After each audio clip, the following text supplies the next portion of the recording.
Hello दोस्तों, जैसा कि हमने प्राउड स्वॉर्ड्समैन के पिछले एपिसोड 28 में देखा था कि यानलिंग के महल में एम्परर यानलिंग को मारकर उसकी जगह डुप्लीकेट ने ले लिया था और मास्टर चेन ओल्ड मैन बेऊ से मिलने माउंटेन के लिए निकल गए थे। तो चलिए प्राउड स्वॉर्ड्समैन के नेक्स्ट एपिसोड की शुरुआत करते हैं। एपिसोड के शुरुआत में हमें ओल्ड मैन बेऊ को नदी में फिशिंग करते दिखाया जाता है और उन पर पीछे से अटैक होता है। दरअसल यह अटैक मास्टर चेन ने किया होता है। वह अपने शॉट से इलेक्ट्रिक थंडर अटैक करते हैं, लेकिन ओल्ड मैन बेऊ पर इसका कोई प्रभाव नहीं पड़ता। इसके बाद ओल्ड मैन मास्टर की स्वॉर्ड, जिसका नाम कोई स्वॉर्ड है, उसे अपने पास बुला लेते हैं क्योंकि यह स्वॉर्ड ओल्ड मैन बेऊ ने मास्टर चेन को दिया था। आगे ओल्ड मैन मास्टर चेन से पूछते हैं कि तुम इतना गुस्से में क्यों हो। इस पर मास्टर चेन बोलते हैं कि आपने ली फियाओ को वह डीमन प्यूपिल क्यों दे दिया। ली फियाओ को तीनों रिलीजियस सेक्ट की पावर को संभालने में ही काफी दिक्कत हो रही थी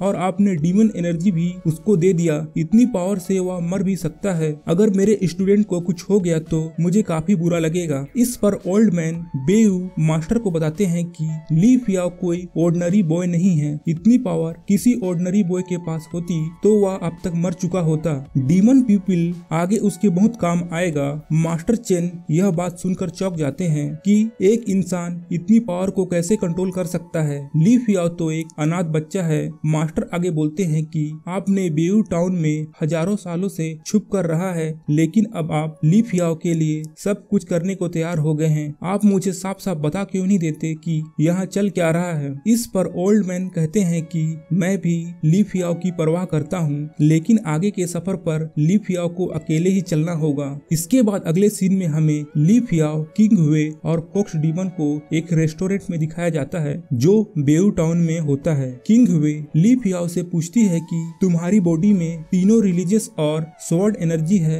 अब तुम्हें डीमन एनर्जी भी मिल गई है। इतनी पावर होने के बाद भी तुम जीवित कैसे हो। इस पर ली फियाओ बोलता है कि मुझे भी यह बात स्ट्रेंज लगी कि ओल्ड मैन बेऊ ने मुझे डीमन पीपल क्यों दिया और मुझे मेरे बचपन का कुछ भी याद नहीं है। इस पर किंग हुए बोलती है कि ओल्ड मैन के पास जरूर इसका कोई रीजन होगा। आगे वेटर से पता चलता है कि वहाँ बगल में बैठे लोग टिरेनिकल स्वॉर्ड सेक्ट के मेंबर हैं, जो एक छोटा सेक्ट हुआ करता था, लेकिन इन्होंने कुछ ही समय में अपने पावर को इंक्रीज कर लिया है। ली फियाओ को यह बात स्ट्रेंज लगी कि यहाँ कोई और भी है जो अपनी पावर को इंक्रीज कर रहा है। इसके बाद हमें ली फियाओ के रूम में दिखाया जाता है जहाँ वह सो रहा होता है और एक चोर उसकी स्वॉर्ड को खिड़की से चुरा कर भागने की कोशिश करता है, लेकिन ली फियाओ जाग जाता है। वह चोर वहाँ स्मोक बम फेंक कर भागता है, लेकिन किंग हुए उसे रोकने की कोशिश करती है। फोक्स डीमन भी उस पर हमला करती है, लेकिन चोर उस पर गम बॉल फेंकता है जिससे वह चिपक जाती है और चोर वहां से भाग जाता है। ली फियाओ उस चोर को पकड़ने के लिए आगे जाता है। उसके बाद हमें एक लड़की दिखाई देती है, वह भी चोर की तलाश कर रही होती है। जब ली फियाओ वहां पहुंचता है तो